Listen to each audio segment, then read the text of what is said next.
je ne suis pas trop d'accord avec certaines personnes ou bien certains coachs ou mentors ou bien même certains responsables qui découragent les jeunes à aller à l'école, à chercher un diplôme, à travailler, à se prendre en charge. Voilà, je ne suis pas trop d'accord. Ceux qui disent donc qu'il faut se focaliser, laisse la fait d'aller à l'école et créer ton entreprise, ils vous mentent. Est-ce que vous ont montré comment on crée une entreprise? Vraiment, c'est ça. Elle dit déjà comment on crée une entreprise. C'est sacrifice.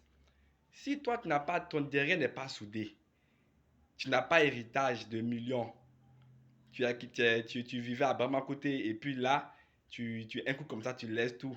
Ta famille compte sur toi. Et même parfois, même si certains ont des enfants, ils quittent le travail. Non, je crée mon business. Bon, tu peux réussir, mais je pense que la sagesse aimerait que tu apprennes de ceux qui ont fait ces erreurs-là, qui ont, qui ont fait ces erreurs et qui partagent ce qu'il ne faut pas faire.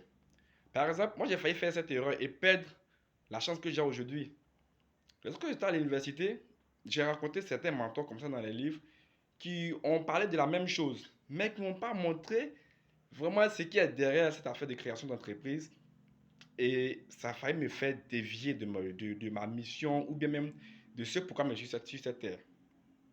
J'ai lancé une startup avec quelqu'un et je n'ai même pas cherché à connaître les fondements, les ressources humaines, quelqu'un avec qui il faut nécessairement avoir partenariat avec lui, tout ça là. En fait, il y a beaucoup de paramètres, je n'avais pas pris tout en compte. Presque même pas 20% même en compte. Je me suis lancé. J'ai stoppé mes études, bon, avec d'autres circonstances, hein, mais tout ça était dedans. Et là, je vous assure, j'ai tapé un an. J'ai eu du progrès. J'étais à un sommet. Mais arrivé un moment, j'étais, comme on le dit, overwhelmed, débordé par le succès. Et là, je ne pouvais plus tenir. Moi-même, mon entreprise a dit non, c'est bon. Je veux que ça descende. J'avais trop d'appels, trop de clients parce que le besoin était, mais je n'étais pas prêt. Il me fallait me former. Heureusement que Dieu m'a fait grâce. J'ai suspendu. Je suis allé faire des concours. Et surtout ceux qui disent non, il ne faut pas faire concours là. D'accord? Ils vous blaguent, ils ont dit allez, agent. J'ai fait mon concours. Par la grâce de Dieu aussi, ça a marché. Quand il y a eu un travail stable, je dis bon, où je me suis arrêté là, je vais commencer cette fois-ci intelligemment. Comme le disait Henry Ford, intelligemment. J'ai pas échoué, mais j'ai repris cette fois-ci intelligemment. Quand tu as un salaire stable, tu n'as pas à craindre est-ce que je vais manger aujourd'hui ou pas. Tu n'as pas à craindre si un client il va acheter ou pas. Ou bien si tu te parles mal, il te piétine. Tout ça là, bon, mon cher, tu as au moins quelque chose à mettre sous la dent. Donc toi, jeune, je te parle aujourd'hui. Écoute-moi très bien. Je t'encourage à créer ton entreprise. Mais avant de quitter ton travail, ou bien de dire non, je ne fais pas concours, je ne cherche pas de travail, je vais me lancer. Assure-toi que ton derrière est soudé, comme on le dit chez nous les Ivoiriens. Assure-toi que tu as de quoi manger. Assure-toi que ta famille là, ils ne vont pas à chaque fois te j'ai besoin de telle chose et puis tu ne peux pas faire. Assure-toi que tu as la connaissance, l'éducation financière, l'éducation de la création d'entreprise avant de te lancer. Parce que c'est un piège vraiment pernicieux. Ça, la force, ce qui est sûr, on est ensemble, on verra bien. Il ne faut pas suivre conseil là. Il faut te lancer. Moi, je partage des contenus, des expériences que moi-même j'ai fait sur moi. Et j'ai appris une chose. Il est préférable d'apprendre des erreurs des autres pour les éviter et réussir. Ça, c'est être sage. C'est pour ça que j'aime beaucoup lire les livres et que je fais la promotion des livres.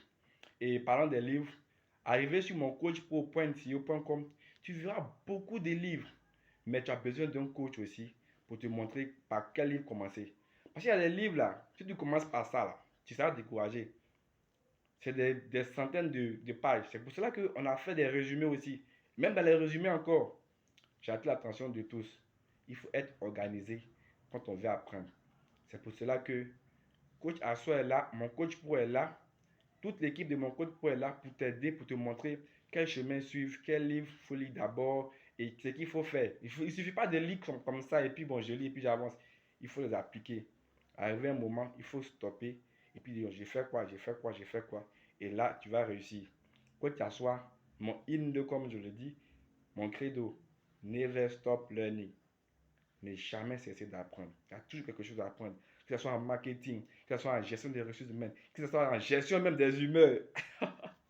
Vraiment, tout ça là. C'est pour cela qu'il y a des formations en développement personnel prêtes pour vous.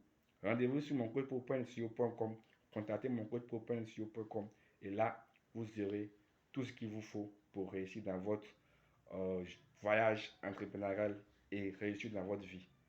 Passez une agréable journée et là, je sors. Bon, à tout à l'heure. See you next time, guys.